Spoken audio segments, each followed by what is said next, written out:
வணக்கம் மக்களே, இன்னைக்கு நம்ம என்ன படம் பார்க்க போகிறோம் அப்படின்னா, இப்போ ரீசெண்டாக 2024 ரிலீஸ் ஆன த மேத்தா பாய்ஸுங்கிற ஒரு படத்தை பற்றி தான் பார்க்க போகிறோம். இந்த படம் ஒரு ட்ராமா ஃபேமிலி ஹிந்தி மூவிங்க. இப்போ அமேசான் பிரைமில் ஸ்ட்ரீம் ஆகிக்கிட்டு இருக்குது. இந்த படம் கிட்டத்தட்ட ஒரு 2 hours ஓடக்கூடிய படங்க. தமிழ் டப் வெர்ஷன்லேயும் இருக்குது. இந்த படத்தோட ஒன்லைன் ஸ்டோரி என்னன்னா, இந்த படத்தோட ஹீரோ அவினாஷ் திவாரி மும்பையில் ஒரு ஆர்கிடெக்ட் கம்பெனியில் வேலை பார்க்குறாரு.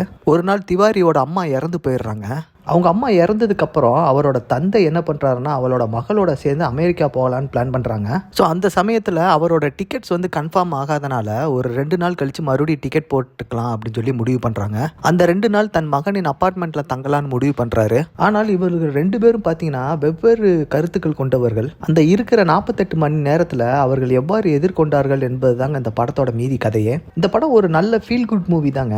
இந்த படத்துக்கு அலெக்சாண்டர் மற்றும் போமன் இரானி எழுத்துக்கள் நன்றாகவே இருந்துச்சு. போமன் இரானிக்கு இதுதாங்க முதல் படம். அவரோட நடிப்பும் பார்த்தீங்கன்னா இந்த படத்தில் ஃபர்ஸ்ட் கிளாஸாக இருந்துச்சுன்னே சொல்லலாம். அவரோட பையனா நடிச்சிருந்த அவினாஷ் திவாரியோட நடிப்பும் பார்த்தீங்கன்னா சிறப்பாகவே இருந்துச்சு. மற்ற நடிகர்களோட கேஸ்ட் செலெக்ஷனும் பார்த்தீங்கன்னா சூப்பராகவே இருந்துச்சு. இந்த படத்தின் கதையோட்டம் பார்த்தீங்கன்னா கொஞ்சம் ஸ்லோவாக தாங்க போகும். சில ஆடியன்ஸ்க்கு இந்த படம் பிடிக்குமாங்கிறது ஒரு சந்தேகம் தான். படத்தில் பார்த்தீங்கன்னா இமோஷனல் கண்டென்ட் இன்னும் கொஞ்சம் அதிகமாகவே வச்சிருந்துருக்கலாம். மற்றபடி இது ஒரு நல்ல ஃபீல் குட் மூவி தாங்க. ரெக்கமெண்டட் படம் தான், பார்த்து என்ஜாய் பண்ணுங்க. நீங்கள் இந்த படத்தை பார்த்துட்டு உங்களோட கருத்தை நம்ம கமெண்ட் செக்ஷனில் சொல்லுங்கள். மீண்டும் அடுத்த வீடியோவில் சந்திக்கிறேன். நன்றி, வணக்கம்.